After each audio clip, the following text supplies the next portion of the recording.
안녕하세요. 오늘도 사연 살롱을 찾아주셔서 감사합니다.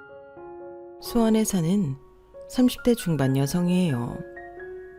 저희 부부는 결혼하고 11년 동안 월세와 전세를 전전하다가 지난해 드디어 내 집 장만에 성공했어요. 다들 아시겠지만 요즘 집값이 좀 비싼가요?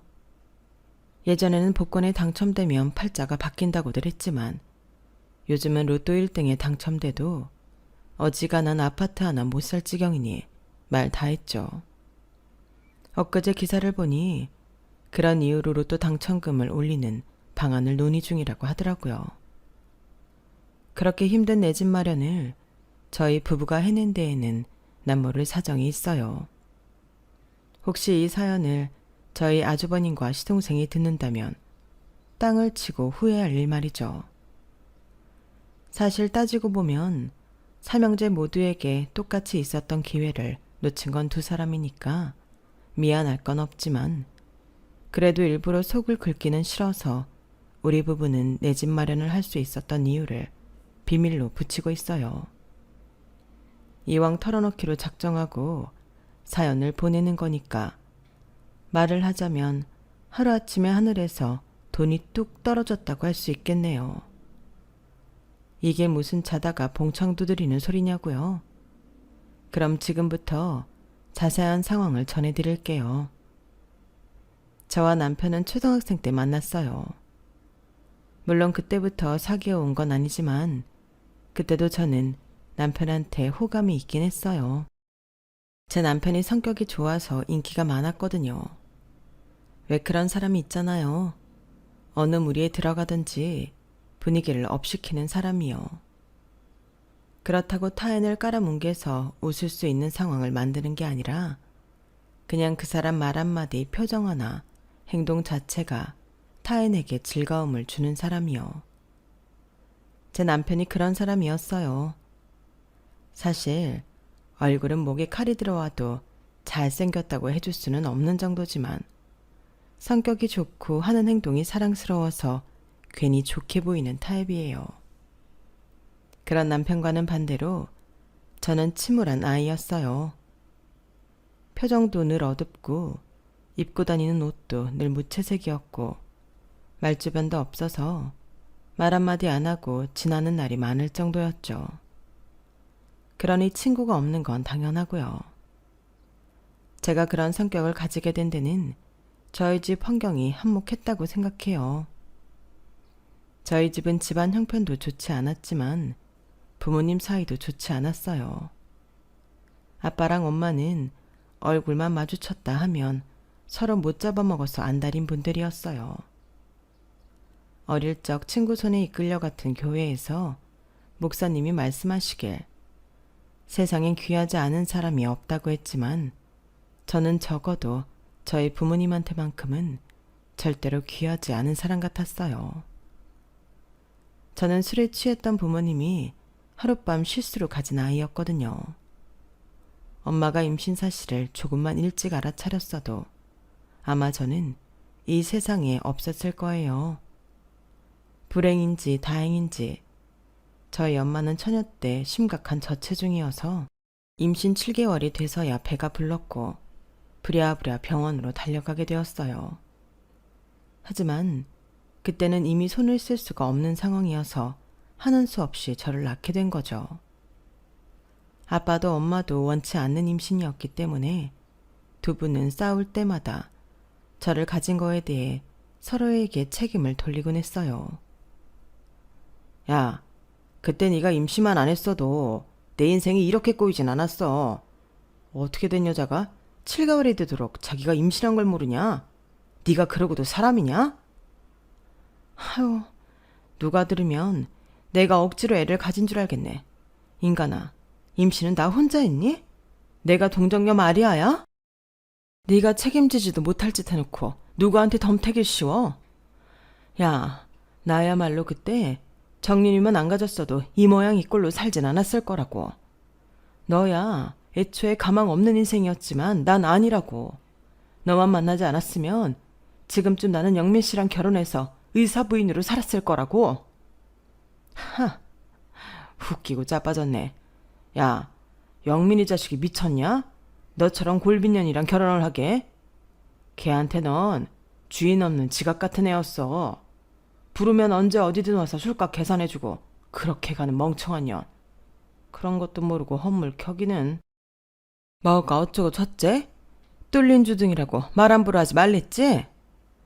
하면 어쩔 건데? 어쩔 건데? 왜? 저번처럼 냄비라도 집어 던질 거냐? 하루가 멀다 하고 욕설은 물론 서로의 치부를 서슴없이 드러내며 싸워대는 부모님을 보는 건 고역이었어요. 어린 제 눈에는 두 분이 도찐개찐으로 보이는데도 부모님만 그걸 몰랐죠. 그러니 자식 앞에서 서로가 더 잘났다고 싸워댄 거 아니겠어요. 손바닥도 마주쳐야 소리가 난다고 남녀가 함께해야 자식이 만들어지는 걸 텐데도 서로의 탓만 해대니 웃길 수밖에요. 부부가 함께 힘을 모아도 살기 힘들 판에 만나면 늘 싸움만 하니 집안 꼴이 어련했겠어요. 아빠는 한 달에 얼마나 벌었는지는 모르겠지만 엄마한테 생활비를 가져다 주지 않는 것 같았어요. 엄마가 툭 하면 돈 문제로 아빠 욕을 했거든요. 쥐꼬리만큼 버는 주제에 집에 생활비 줄 생각은 않고 밖에서 술 처먹고 사람들이랑 노는데 다 써버리니 어떻게 남편 대접을 해주냐고. 정윤이 너도 정신 바짝 차려. 네 아빠 같은 인간 만나서 엄마처럼 고생하지 말고. 하지만 그렇게 말하는 엄마도 다를 바 없었어요. 엄마 역시도 자신이 버는 건 자기 자신한테 다 썼거든요. 화장품을 사고 옷을 사고 구두에 반지에 죄다 자기 몸 치장하는 데 돈을 썼어요. 제 양말에 구멍이 나든 옷이 작아서 소매가 손목이로 댕강 올라가든 운동화가 작아서 구겨 신고 다니든 신경도 안 썼거든요. 여자애가 더벅머리를 하고 다니는데도 머리 묶을 끈 하나 사준 적이 없어요. 애는 낳아놓으면 그냥 자라는 줄 아는 것 같았죠.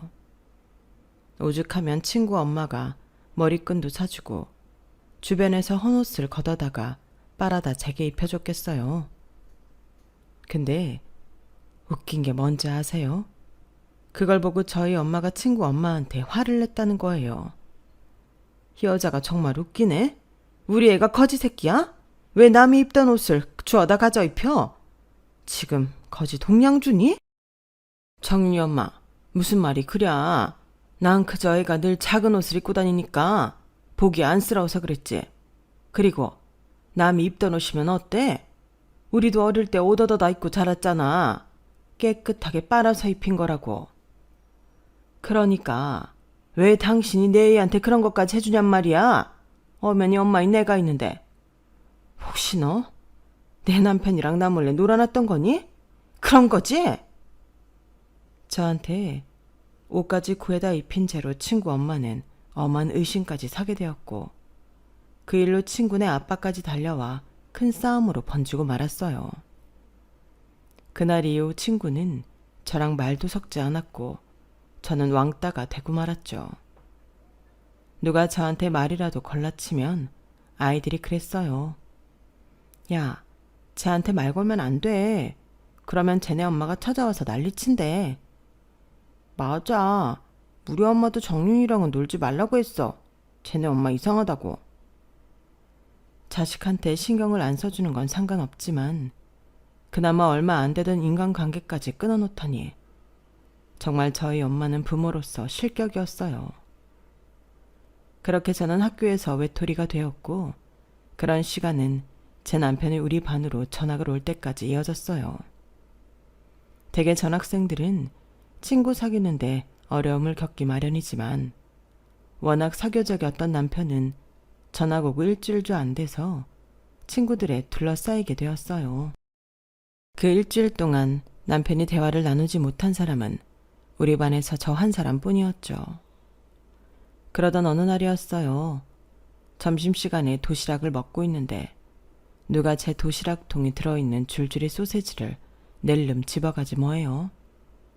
우리 반 아이들 그 누구도 제 도시락 반찬에 손을 안 대는데 말이죠. 그래서 놀란 눈으로 올려다 봤더니 글쎄 남편이 소세지를 우걱우걱 씹어먹으며 그러는 거예요. 나 이거 먹어도 돼? 이미 입안에 든 소세지를 반 이상 씹어먹고는 말이죠. 이미 먹고 있잖아. 아, 그런가? 미안. 근데 넌 왜 인상을 쓰고 밥을 먹어? 맛이 없어? 저도 몰랐는데 제가 밥을 먹을 때 인상을 쓰고 먹었나 봐요. 남편은 아무 말도 못하고 잔뜩 얼어있는 저를 보더니 그러더라고요. 내가 밥 맛있게 먹는 법 가르쳐 줄까? 그러고는 말이 끝나기가 무섭게도 도시락통을 가지고 제 옆으로 왔어요. 그러더니 같이 밥을 먹고 있던 친구들까지 제 책상으로 불러들이는 거 있죠. 난감한 표정으로 저랑 제 남편을 번갈아 보던 아이들은 어쩔 수 없다는 표정으로 의자를 들고 제 책상으로 몰려왔어요.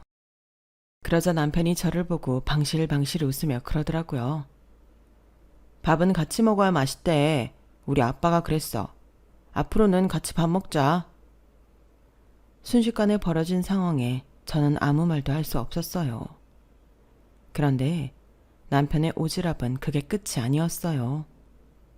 운동장에서 뛰어놀 때도 혼자 창밖을 보고 있는 저를 데려다가 같이 놀고, 체육 시간에 조를 짜서 줄넘기를 할 때도 일부러 저랑 같은 조를 하겠다고 손까지 번쩍 들곤 했거든요.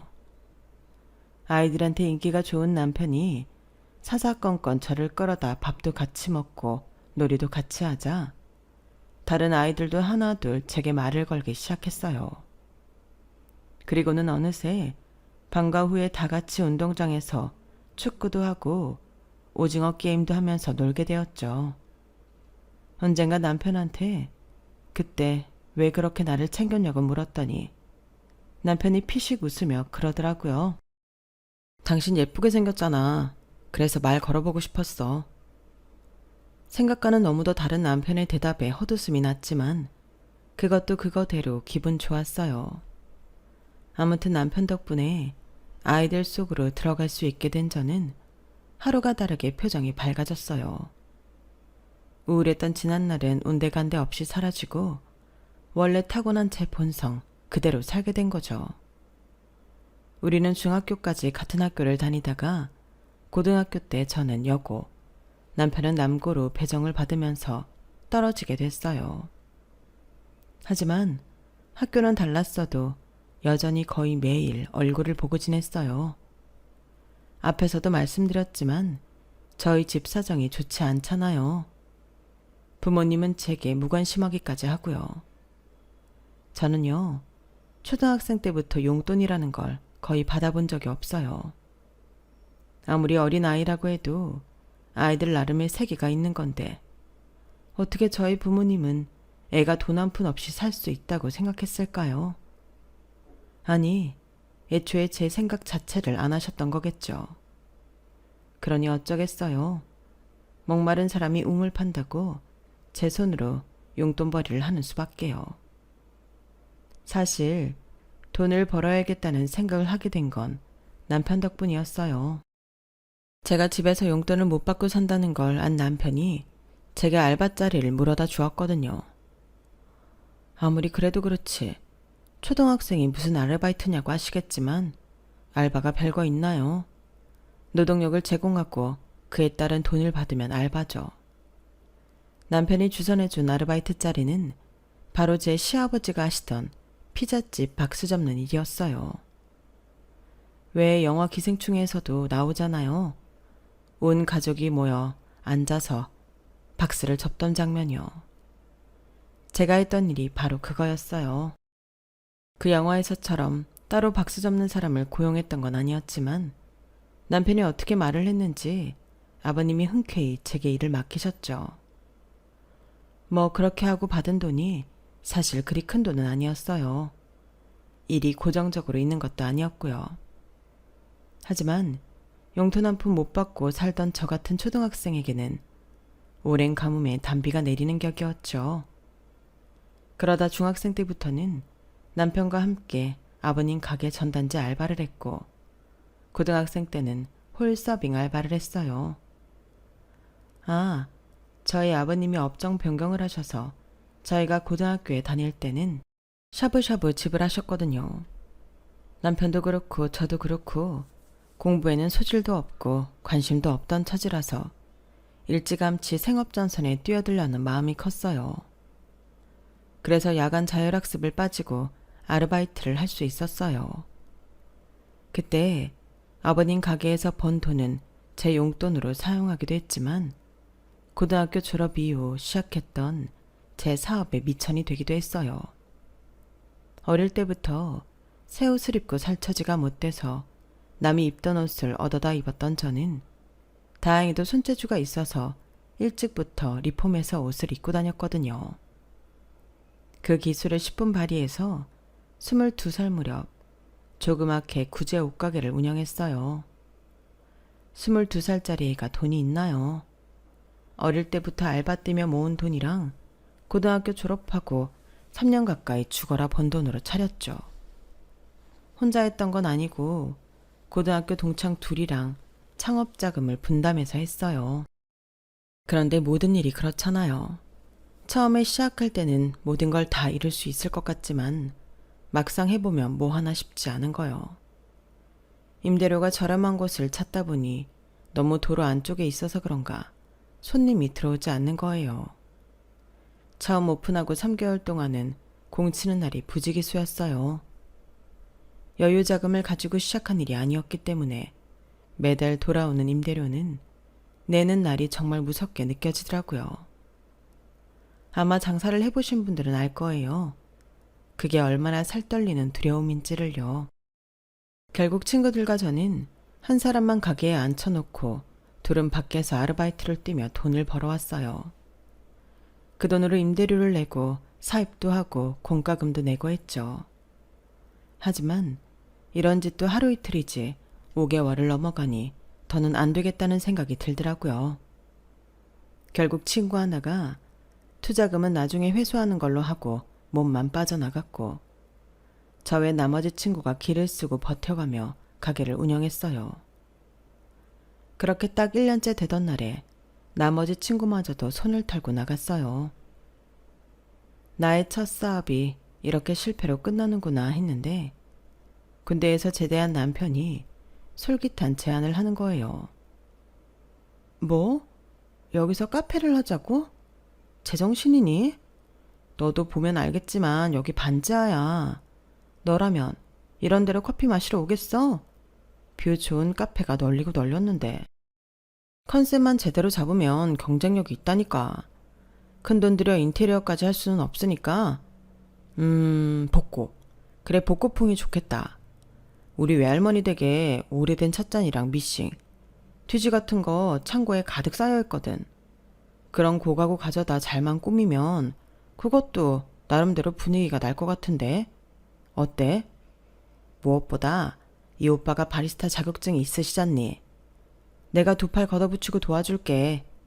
가게 분위기에 맞게 메뉴에 다방커피랑 미숫가루, 계란 노른자 띄운 쌍화차 같은 걸 넣으면 그럴듯하겠지? 한쪽에선 구제 옷이랑 가방 액세서리까지 팔면 재고도 빼고 좋잖아. 어차피 장사도 안 되는데 뭐라도 시도는 해봐야지. 처음 남편 얘기를 들었을 때는 큰 기대는 안 했어요. 내 돈 들여서 하는 거 아니니 그저 두고 보기만 할 생각이었는데요.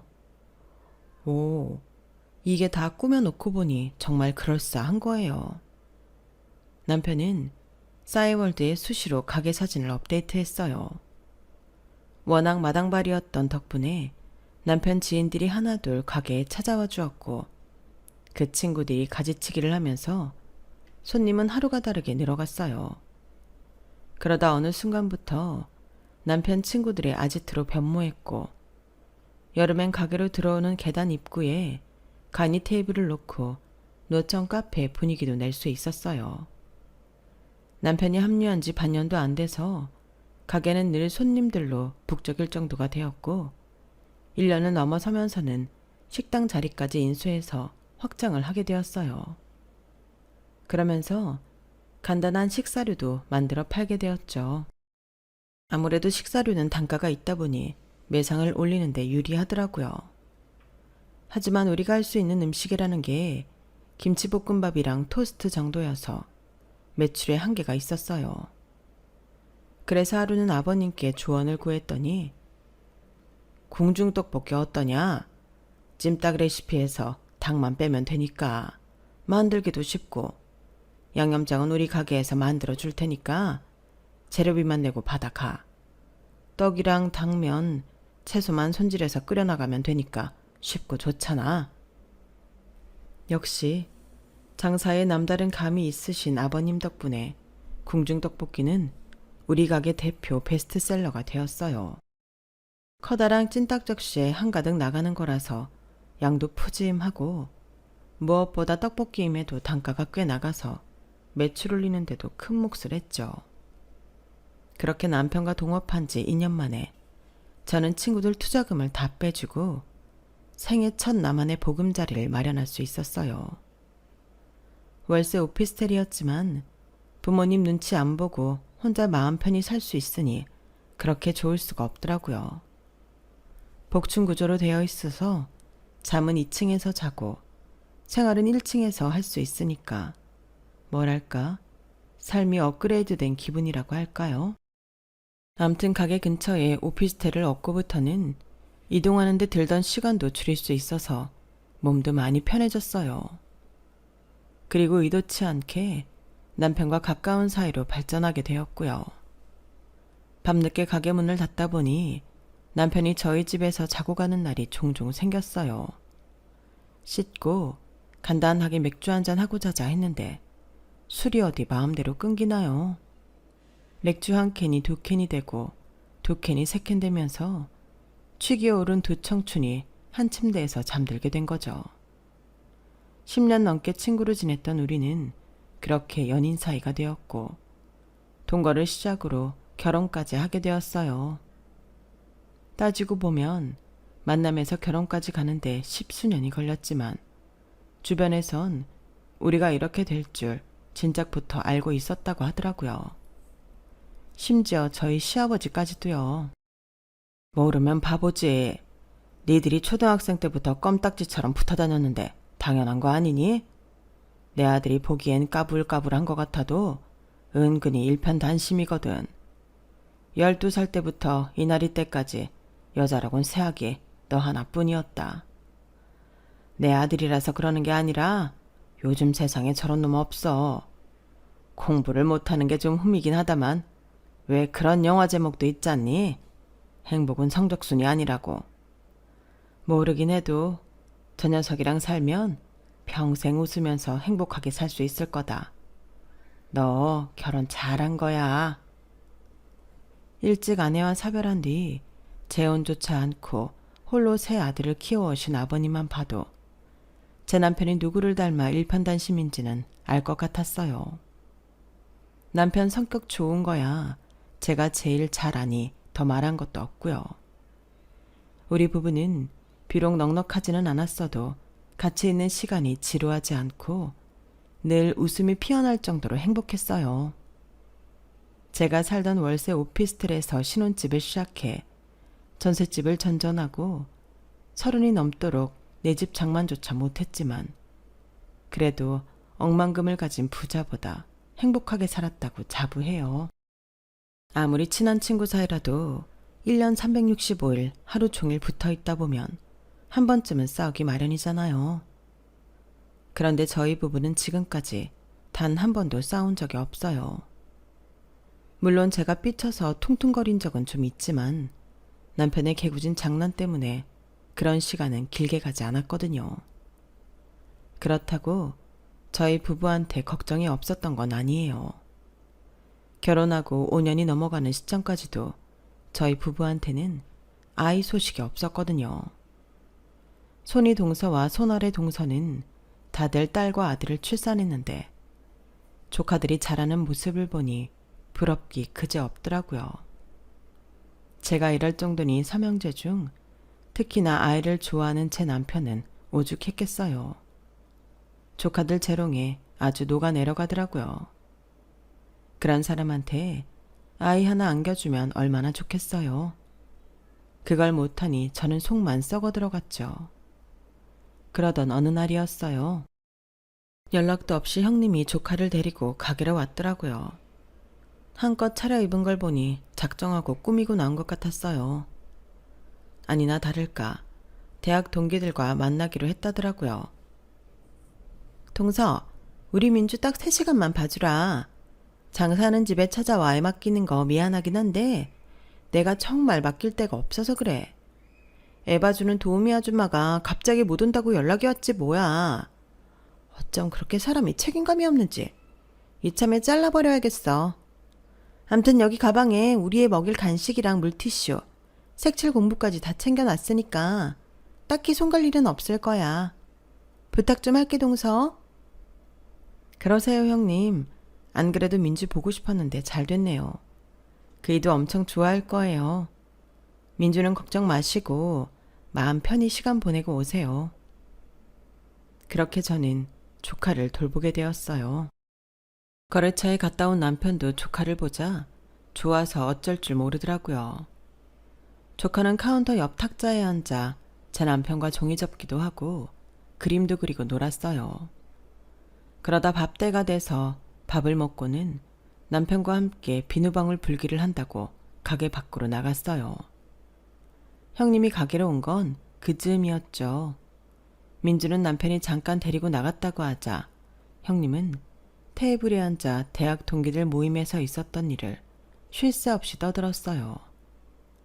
대학 시절엔 돈이 없어서 매번 친구들한테 빌부터 먹던 동기가 코인으로 돈 좀 벌더니 거만해졌다거나 능력도 없는 게 돈 많은 남자 만나 사모님 소리 들어가며 돈 자랑하고 살더니 남편이 바람나서 이혼 소송 중이라는 둥 제가 알지도 못하는 사람들 얘기를 쉴 새 없이 떠들어댔어요. 그러면서 종국에는 이러는 거예요. 어머, 내가 실수했네? 대학도 못 나온 동서 앞에서 내가 대학 동기들 얘기하니까 좀 그런가?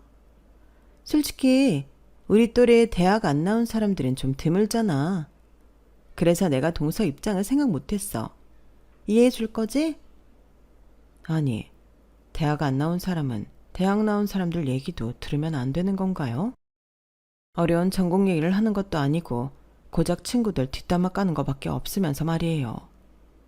형님 태도에 열이 받기는 했지만 그래도 여기서 화를 내면 내가 학벌에 자격지심이 있어서 그런다고 할까봐 꾹 참았어요. 그런데 그때 남편이 조카를 데리고 가게로 들어온 거예요. 손에는 아이스크림 콘을 하나씩 든 채 말이죠. 그런데 그걸 본 형님이 빽 소리를 지르는 거예요. 가게 안 손님들이 다 돌아볼 정도로 큰 소리로요.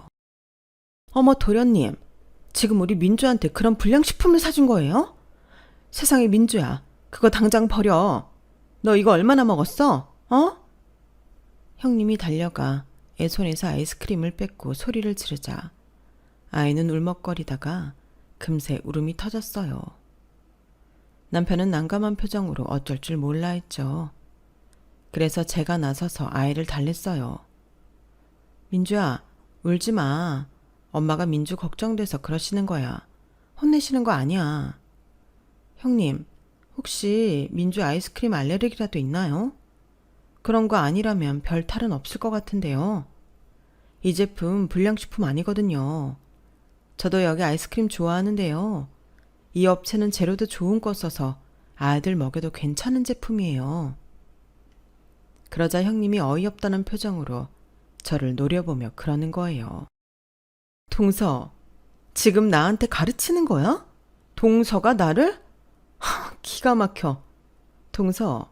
동서가 아직 애가 없어서 그런 모양인데 애들은 어른들이랑 달라서 먹는 걸 가려 먹어야 한다고. 그 정도는 상식 아니야? 자기 애 아니라고 아무거나 먹여도 된다는 거야 뭐야? 아이스크림에 팜유며 색소가 얼마나 들어가는지 알기나 해? 난 우리 애 오가닉 제품 아니면 입도 안 대게 한다고. 아무리 무식해도 그렇지 어떻게 이런 걸 애한테 먹이고도 말이 많아? 그냥 모르면 모른다고 해. 아는 것도 없으면서 내 앞에서 아는 체 하지 말라고. 내가 이래서 아무한테나 일을 안 맡기는 건데. 민주야 가자. 너 여기 더 있다간 정말 큰일 나겠다. 형님은 딸아이 손을 잡고는 인사도 안 한 채 휑하니 가버렸어요. 그 자리에 남은 남편과 저는 손님들 앞에서 민망하고 창피해서 얼굴이 빨개졌죠. 특히 남편은 평소와 달리 시무룩한 표정으로 카운터로 들어가더라고요. 그걸 보니 속에서 열불이 났어요. 그래서 남편한테 그랬죠.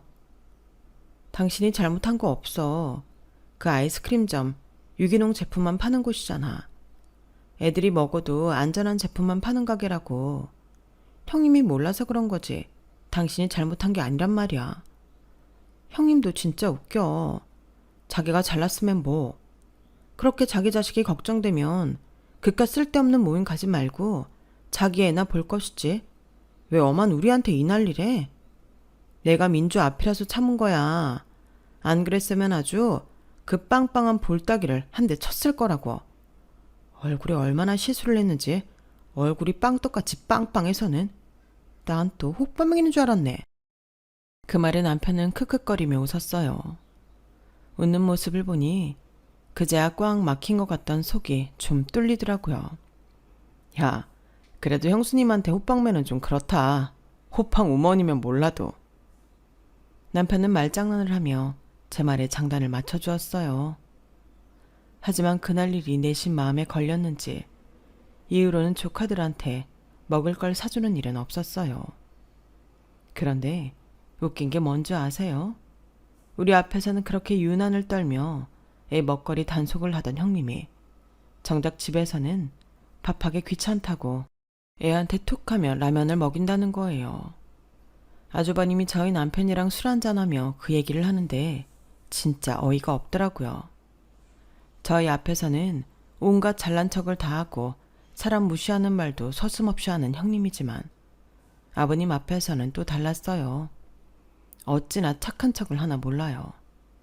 아버님 말이라면 죽는 신용까지 할 것처럼 군다니까요. 그런데 형님이 그러는 데는 이유가 있더라고요. 아버님, 우리 민주 초등학교 들어가면 저도 일 좀 알아볼까 해요. 요즘 애들 키우는데 돈이 한두 푼 들어야 말이죠. 그 입어리로는 민주 뒷바라지 제대로 하기 힘들어요. 그래서 말인데요, 아버님. 저 좀 아버님 가게에서 일하게 해주시면 안 돼요? 제가 머리가 좋아서 일도 금방 배우거든요. 어떻게 안 될까요? 가게 나와서 일 배우는 거야 좋다만 힘들지 않겠니? 넌 결혼 전에 직장 생활만 했던 애라서 먹는 장사는 힘들 텐데. 아버님도 참. 어차피 나중에 아버님 은퇴하시면 우리 그이가 가게 물려받아야 할 텐데 제가 미리 일을 배워두면 좋잖아요. 안 그래요, 아버님? 바로 아버님 가게를 물려받을 생각으로 입안에 혀처럼 굴었던 거예요. 그런데 이 꼴을 보고 막내 동서가 가만히 있을 리가 없었죠. 전형적인 MZ세대인 동서는 어른 앞이고 뭐고 자기 할 말은 다 하는 성격이거든요. 그러면 안 되죠. 자식이 셋인데 가게를 왜 형님네가 가져가요? 집안 경조사며 아버님 생신, 어버이날까지 돈은 새 집이 똑같이 내는데 말이 안 되잖아요. 첫째라고 형님이 더 하는 것도 없는데 안 그래요? 어머 막내 동서, 말 이상하게 한다? 하는 게 없다니. 동서가 어려서 뭘 모르는 모양인데 원래 가업은 장남이 물려받는 거야. 그게 우리나라에서 쭉 이어져 온 암묵적인 룰이라고. 아닌데? 우리 외가는 막내 삼촌이 할아버지 가게 물려받았는데? 그리고 예전에나 장남이랑 나머지 자식 차별을 했지. 요즘은 안 그렇잖아요. 까놓고 말해서 아버님 돌아가시면 형님 내가 제사 지낼 것도 아니잖아요. 안 그래요? 장남 의무는 안 지키면서 권리만 주장하는 건 안 되죠. 형님과 동서는 한참을 말싸움을 해댔어요. 경영학과를 나온 동서는 전문 용어까지 거론하면서 덤볐고 영문과를 나온 형님은 낯선 영단어를 섞어가며 이에 맞섰어요. 그 사이에서 가방끈이 짧은 저는 입도 뻥긋 못하고 있었죠. 그런데 그때였어요. 아버님이 그러시더라고요. 됐다. 다들 그만해. 첫째고 둘째고 막내고 상관없이 난 내 재산을 내 임종을 지키는 자식한테 주고 갈 거다. 그러니 나한테서 한 푼이라도 받아내고 싶다면 평소에 잘 하란 말이야. 그때까지만 해도 아버님 가게가 장사도 잘 되고 해서 다들 은근히 눈독을 들이고 있었어요. 그런데 다들 알다시피 코로나로 한 2년간 자영업자들이 엄청 힘들었잖아요. 저희는 그래도 일찍 배달 쪽을 뚫어서 피해가 덜했지만 샤브샤브집을 하시는 아버님 가게는 정말 타격이 컸어요. 이건 뭐 배달을 할 품목이 아니니까요. 코로나 때문에 영업을 못하게 될 줄도 모르고 큰돈을 들여 가게 확장과 리모델링까지 했으니 피해는 어마어마했더라고요. 그간 벌어놓은 돈 다 까먹고 빈털터리가 될 정도로요. 사실 그렇게까지 피해가 컸던 건 아버님이 그간 함께 일했던 직원들 사정을 살펴주셨기 때문이었어요. 다들 10수년 넘게 함께 일해온 직원들이라서 가게 영업을 못하는 상황에도 한동안 직원들 월급도 주었고 결국 폐업을 하게 되었을 땐 그간 일했던 퇴직금도 다 처리해 주었거든요. 살던 집까지 팔아서요. 그렇게 빈손이 되신 아버님은 한동안 술에 빠져 지내셨어요. 그간 쌓아온 인생이 한순간에 무너진 것 같다는 허탈감에 술 없이는 하루도 못 버티셨던 거죠. 자식들이 걱정할까봐 그런 사실을 숨기시고 저희들 앞에서는 늘 웃고 계셨다는 게 지나고 보니 더 가슴이 아프기만 합니다. 몸도 마음도 많이 지치고 다치신 상태였을 텐데 가장 가까운 가족들에게조차도 말씀을 하실 수가 없었으니까요. 그 무렵 저희 부부에게는 기쁜 소식이 있었어요. 제가 아이를 가졌거든요. 제 임신 소식을 들으신 아버님은 그동안 매일같이 드시던 술도 끊고 가벼운 운동을 시작하셨어요. 살던 집을 정리하고 딱히 지낼 곳이 없어진 아버님은 저희와 함께 살고 계셨는데 하루에 1시간씩 동네를 돌며 걷기 운동을 하셨어요. 운동 끝에는 꼭 저희 가게에 들르셨고요. 아가, 먹고 싶은 거 있니? 내가 가게에 들를 때 사가지고 가마. 딸기 사가랴? 아니면 떡볶이나 순대? 아니요. 그것보다는 예전에 아버님 치킨집 할 때 팔던 숯불 양념치킨이 먹고 싶어요. 아무리 찾아봐도 아버님이 만드신 것처럼 맛있는 게 없더라고요. 그래, 휴무 때 집에서 해먹자꾸나. 내가 양념 재워놓으마. 네, 그럼 옥상에서 숯불 피워서 구워 먹어요. 휴무인 월요일 오후, 모처럼 남편과 저는 대형 마트에 들렀어요. 동네 슈퍼에 숯이 없어서 온 김에 아버님 드신 주전부리랑 제가 좋아하는 과일을 좀 사기로 했거든요. 그런데 이상하게 대형 마트에만 가면 사려고 했던 것도 아닌데도 이것저것 고르게 되잖아요. 그날도 그랬어요. 온 김에라는 핑계로 아버님 봄옷도 좀 사고 남편이랑 제 속옷에 라면에 휴지에 대용량 섬유유연제까지 고르다 보니 시간이 훅 지나갔더라고요. 뒤늦게 정신을 차리고 서둘러 집으로 갔는데 집안이 조용하더라고요. 아버님이 전날 재워놓으신 양념치킨만 식탁 위에 덩그러니 올려져 있고 아버님은 보이지 않았어요. 그래서 휴대폰으로 전화를 걸어봤는데 옥상 쪽에서 벨소리가 나더라고요. 그런데 아무리 벨소리가 울려도 받지를 않으시길래 남편이 옥상으로 올라갔죠. 그런데 아버지! 남편의 절규에 저도 옥상으로 달려갔어요. 그랬더니 남편이 바닥에 쓰러져 계신 아버님을 안고 울먹이고 있더라고요. 위급한 상황이 닥치고 보니 생각나는 건 119밖에 없었어요. 잠시 뒤 도착한 구급대원들과 함께 아버님을 모시고 병원으로 향했지만 이미 손 쓸 수 있는 골든타임을 넘긴 상태더라고요. 아버님은 중환자실에서 일주일을 지내시곤 결국 세상을 떠나시고 말았어요. 아버님의 임종을 지킨 건 저와 남편뿐이었죠. 아주버님 내외와 시동생 내외는 이번 첫날 잠깐 들렀다가 가버렸거든요. 회사 일이 바쁘다. 애 때문에 시간이 안 난다. 이런저런 핑계만 대고 말이에요. 병원에서 본 이후 장례식장에서 만난 아주버님 내외와 시동생 내외는 저희 부부 눈치를 살피면서도 끝까지 돈 욕심을 부리더군요. 장례식이 끝나기도 전인데 조의금을 어떻게 나눌 건지 그 얘기뿐이었어요. 자근영, 혹시 아버지가 한 말 때문에 조의금 독차지할 생각하는 건 아니지? 아무리 아버지가 임종 지킨 자식한테 전 재산 다 준다고 했지만 그래도 그건 아니지. 우리가 갔을 때 아버지한테 의식이 없었으니까 따지고 보면 그것도 임종 지킨 거나 마찬가지잖아. 안 그래? 맞아요, 막내 도련님. 오랜만에 도련님이랑 내가 생각이 일치하네. 둘째 동서, 너무 서운하게 생각하지는 마. 아버님 말년에 몇 달 동서내에서 지내시긴 했지만 그래도 그전엔 내가 더 아버님 잘 챙겼던 거 알지? 따지고 보면 조의금도 우리 집이 더 챙겨야 하는 거지만 부모 장례식장에서 돈 가지고 따지고 싸우는 건 좀 저급하잖아. 그러니까 똑같이 나누는 걸로 하자고. 아, 아버님도 그렇지. 이렇게 가실 거면 진작 가게 접고 편하게 쉬시다 가실 것이지. 그 많은 재산 다 까먹고 가실 게 뭐람? 코로나 전에 가게 정리하셨으면 좋았잖아. 노인네가 돈 욕심이 많아서 몇 년 더 해먹으려다 그런 거지 뭐. 말이 장남이지. 아버지가 나한테 해주신 게 뭐 있냐고. 아버지 통장 보니까 이달치 노령연금이랑 장과 합해도 90만 원밖에 안 되더라. 그걸 누구 코에 붙이라고 유산이라고 남겨주신 건지 원. 병원엔 첫날 빼고 나타나지도 않던 인간들이 돈 문제 앞에선 참 부지런도 하더군요. 아버님 은행 잔고까지 챙겨보고 말이죠.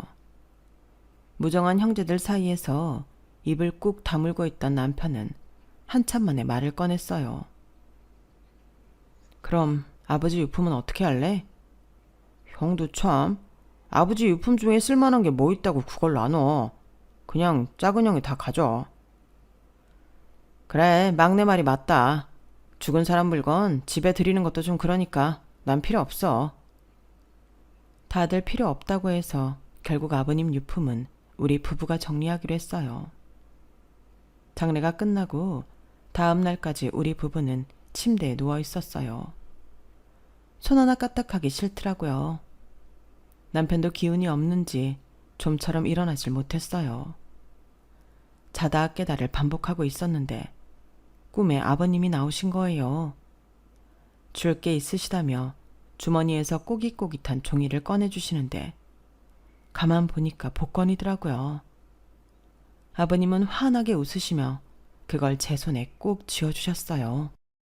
그리곤 꿈에서 깼는데 남편이 얼빠진 사람처럼 저를 보며 그러잖아요. 꿈에 아버지가 나오셨어. 우리 집 대문에 커다란 황금돼지를 묶어주고 가시더라. 형이랑 막내한테 뺏기지 말고 나보고 키우라고. 이거 태몽인가? 순간 제 꿈이 겹쳐지면서 이건 태몽이 아니라 다른 의미일 거란 생각이 들었어요. 내 꿈에선 로또 복권을 주시던걸? 혹시 아버님이 사두신 복권이 당첨된 건가? 왜 아버님 동네 산책하실 때 사거리 복권방에서 종종 로또 사셨잖아. 우리 부부는 그 길로 아버님 방으로 갔어요. 평소 아버님이 복권을 사면 넣어두시는 서랍을 열었더니 복권이 3장 들어있더라고요. 낱개로 하나씩 사신 거 보니 오며 가며 하나씩 사신 것 같았어요. 마침 바로 전날이 복권 추첨하는 날이어서 휴대폰으로 당첨번호를 확인할 수 있었어요. 그런데 이게 정말 꿈인지 생시인지 3장 중 하나가 1등에 당첨이 됐지 뭐예요. 남편도 저도 어안이 벙벙해져선 아무 말도 못하고 서로를 바라보기만 했어요. 그렇게 몇 분이 지나고 나서야 실감이 난 우리는 마주보고 깔깔대고 웃었어요. 꼭 아버님이 약속을 지켜주신 것 같아서 신기하기도 하고 공중에 붕 떠있는 기분도 들었거든요. 그 돈을 어떻게 쓸지 고민하던 우리 부부는 앞에서 말씀드린 대로 집을 샀어요. 아버님이 해주신 집이다 생각하고 살려고요. 혹시 제 사연을 듣는다면 아주버님과 도련님이 뒷목 잡고 쓰러지겠죠? 아니면 한 걸음에 달려와 당첨금을 나누자고 할지도 모르고요. 하지만 뭐라고 하든 절대 안 줄 겁니다. 죽은 사람 물건은 꺼림칙하다고 유품도 싫다 거절했으니까요. 돈 떨어진 부모라고 거들떠도 안 보는 자식한텐 하늘에서도 복은 안 내려준다는 걸 두 내외가 깨달았으면 좋겠네요. 아버님께 감사하며 우리 가족 열심히 살아보겠습니다. 지금까지 제 사연을 들어주셔서 감사합니다. 들어주신 여러분들도 행복하세요. 여러분, 사연 댓글에 응원과 현명한 조언 부탁드려요. 좋아요와 구독은 저에게 큰 힘이 됩니다. 오늘도 좋은 일 가득하세요.